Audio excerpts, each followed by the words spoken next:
After some delay, hey, my TMNT movie now concludes with TMNT. 14 years have passed between the Turtles 3 and this film, and that time something known as a franchise will come to play. Essentially, disregards what came before, and as a kid having played the Turtles comics in the lab and saying, hey, it's a cool movie. It's essentially what Warner Bros. Media Studios did. We get a prologue detailing the Turtles' origin story narrated by Lawrence Fishburne, and I just love how they series to be in this. Hey, it's not much more implausible that our world being illusion by machines. It goes on to tell about the villains of the story, a group of warriors led by Nan and Yellow Toll seeking a constellation of such a key and gaining mortality. He does, but as a result, his warriors turn to stone the monster unleashed on the world. One proper presentation to America where a crime boss is extracting food from a village for protection. Superior soldier by the building up a Turtles entrance. His food to his town to get April O'Neil, Michelle Gellar, which is once again given an active role for its fitting for being voiced by Buffy.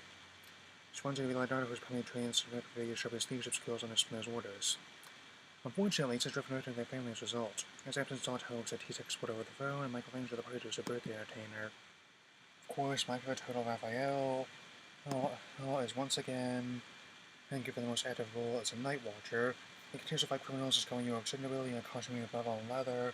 His plan has a pretty sweet motorcycle too. While April tries to encourage Leo to come back, when this one there's something missing from his tutelage. So they cut to make his skateboarding back into the lair to make it to that's not turn a rock. So this little bit on the news mentioning how the real estate market is in the gutter before Night Watchers mentioned. None of us had any idea the market would take it for real in a year's time. We got for Eric with brothers, which is a splinter voiced by late Michael Ewan Mott's in his final film role. Second TMNT would feature the educational result. I don't feel feeling of just my associates snap from the matter. Able to recover some stakes with the cargo service and while Kolsky turns pick them up, and switch to has a voice by Chris Evans. After he was Johnny Storm, but before his Lucas Captain America, so there you go. They deliver statues to Amanda Winters, but voiced Patrick Stewart and Merck's like family to him. 70 times one Patrick Stewart's great strange natural ability to bear that of a bad dad conflict of conviction. The back like by Yi Zhang, who tried most she has a show with me a time and rather miss it. Has heard the foot banging some friends coming to town, which will be able to beat them off. The year narrator then hang glides back to New York, but since this was the first TMNT made after 9/11, the world transitioned be absent from Manhattan skyline and stars into the sewers. While Donnie might explain about him back, Bob is less enthusiastic about the idea. Current plopping this and the team works to him and the budding has real leadership. The idea we're going to see more of that as film goes on. Since first major fights in the movie was meant to routine trainers to quickly change skirmish, one of the monsters on their foot, despite their surprise, quick comes down to his required search for him more an eventual successor. Instruction site Newlands might be pointing out the turtles are back, dudes. Splinter finds out news, apparently when his Gilmore goes interrupted, he is not pleased at all. Then after as a team, they forbidden the fight. They all Scotty and Night Watch being all the helpful monster they have to sustain. One by one, the monster captures Ralph in case getting caught in the course of one of their prizes. So the statues have very weird designs. They're not generally lollies in this franchise, but these guys look like a bunch of Mad Max gangs who got lost in Cantina from Star Wars. Tell me Casey back at Evil's apartment. Since Ray Half comes in to tranquilize the dart. Johnny happens to trace the dart back to Winters, who encounters a chunk of stone when stuck in Ralph's shield from the attack. When it's putting together, Winters really after. Well, Ralph wants to go after him, and he sees upwards from his orders. All he's got to use that point, and also all customers are shooting him, even with his involvement.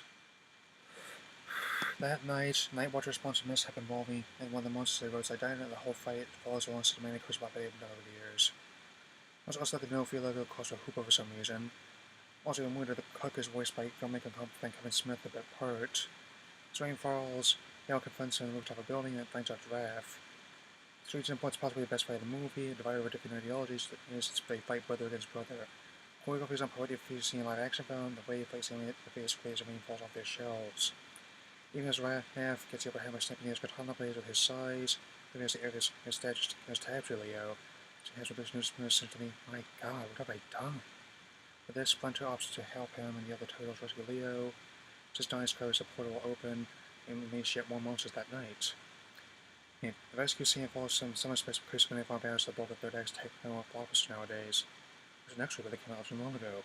The next scene opens a bunch of stores and stands to shop his shipyard's leadership. But he wants to regain mortality. The final battle continues the last monster as we capture and break the curse. Too obvious. While April, Casey, and Kai seek out the last monster, turtles are engaged, the statues in a pretty good battle, and the monster catches sometimes burn both the crumbles in the dust. So it wants to be more once the candies find out the rest of peace as he turns to dust.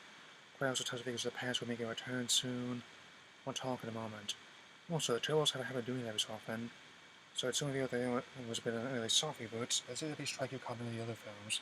Every case involves items such as first home of the first movie, the book canister of booze from the second movie, and the utensil from the third movie, among other items. With Close and the Turtles being once again together fighting crime in the night sky. Man, I love being a turtle.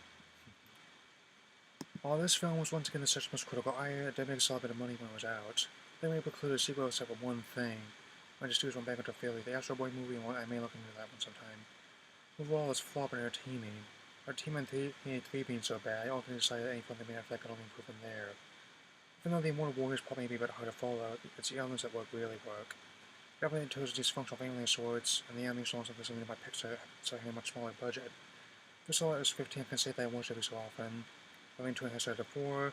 This was essentially a test run, experimenting with events wanted to do for a while, so keeping up my Batman Superman movie marathons. Last one reviewed the 1989-97 era Bat films Batman Begins, was all 4 refilms, Superman Returns, 35 Superman Dawn in 2016.